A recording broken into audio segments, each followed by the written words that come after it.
Валентина Абакумовна Девяткова, скажите, пожалуйста, какие проблемы стоят перед жителями поселка Комсомольск-на-Печоре?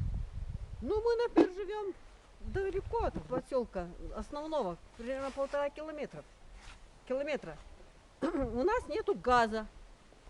Мы с мужем уже вдвоем живем, пожилые.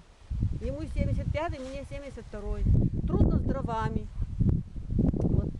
Мы подавали уже в каком года 2-3, чтобы нам провели газ. Газ до сих пор не проведется. Хотя наша страна единственная в мире, или как говорят, единственная в мире, первая, имеет первое место в мире по Добыче газа. не по добыче, а по добыче газа, да. продаже, Продаже, газа да. за границу. Да. Вот, дети наши ездили в прошлом году на Украину, они говорят, в каждой деревне на Украине газ, который идет с России. У нас никакого газа нет. Когда это совершится? Это когда был президент Анатолий Владимирович Медведев, он сказал, что в каждой деревне, в каждом поселке будет у нас газ. Когда он появится, мы очень ждем. Дальше, у нас плохая дорога.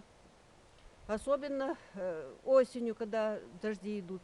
Не проехать, не пройти. На велосипеде так вообще не проехать. И не только там пешком ходить очень плохо. А зимой бывает, месяцами нам дорогу не чистят. Это от ГПК до поселка, да? До поселка, да. Да, вы это имели в виду. Вот. Не чистят дорогу. Да. Очень тоже трудно. Бывают проблемы с водой. Воду, бывает, тоже не возят. Вот в прошлом году воду не возили, муж стал возить флягами, привез 5 раз и заработал себе болезнь, что даже ходить не мог. Пришлось ему ездить на лечение. Вот такие наши проблемы. Мы, конечно, желаем, чтобы наш будущий глава администрации обратил на это внимание. На пожилых людей особенно. Все. Спасибо. Валерий Иванович, вы что бы добавили?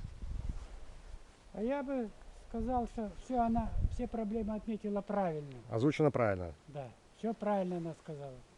Теперь осталось будущему главе только исполнить все ее пожелания будущему главе. Спасибо.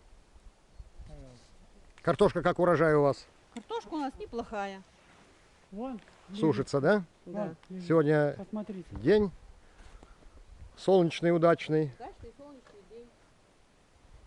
Тут еще не очень. А вы сами разрисовывали Это все мы с дочкой. с Леной? Да. А Витя помогал? Витя Он помогал, обшивал. Обшивать. Все, а красили мы с Леночкой. Спасибо.